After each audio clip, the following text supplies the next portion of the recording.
The episode itself was mainly focused on Rita's investigation on Gira. This was actually a big surprise for me. Rita was basically the main character of the episode, where everybody else played a side piece to Rita's story, which I did very like. I love the little detail of Gokugan pretty much being a prison, so everybody that lives in Gokugan is basically a criminal or somebody that works in the courtroom, and they like it. And also the little detail of pretty much all the citizens hating on Rita makes sense, and it gives us the explanation of why Rita is so cold and extremely stressed out, being pretty much the only judge in the entire kingdom. But if they need to release their stress, Rita talks to her army of plushes. It looks like the plushes are semi of a hot commodity in Gokan, because Rita did sentence a guy for 6 months in jail because he was scalping the plushes. One of the most interesting part about Rita's character is the idea that they believe they are always in control, and if something doesn't go their way, they would start screaming. Almost like when Rita loses control, something happens and they remove their mask and their cold exterior to just freak out. For Rita's investigation, they went to all 4 kingdoms to talk to each and every one of the kings and queen. Gus tells Rita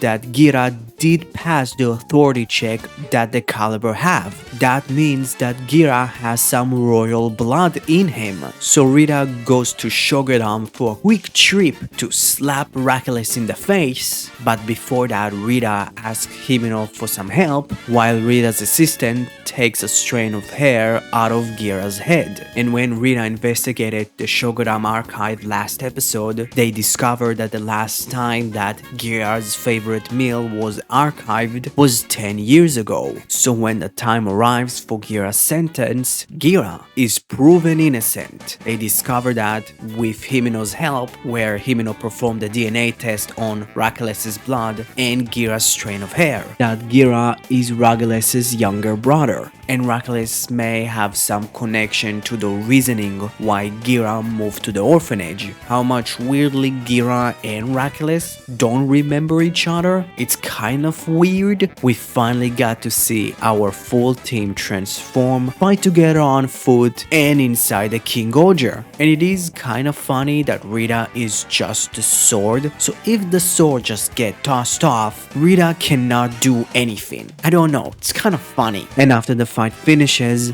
our team pretty much split back up to their own kingdoms. It's kind of interesting. Pretty much, they are going to team up when they're needed, at least for the beginning, until they're actually going to find some more of a kinship. Then this is our responsibility to fight together. But on the Bagnorak side, someone could be Reckless, could be maybe one of his assistants, or maybe both, told them about the location of the Scorpion God being in Rita's kingdom. Here is the thing, it could be Reckless, because literally in this episode he did say that the Scorpion God is in their kingdom, but also it could be one of his assistants knowing that too, because they were also in the room. It makes sense. If something happens to Rita, Reckless can just execute Gira without any other judgment, and also it would leave the Scorpion God pretty much without a protector. How much Rita didn't know that the Scorpion God is actually in their kingdom,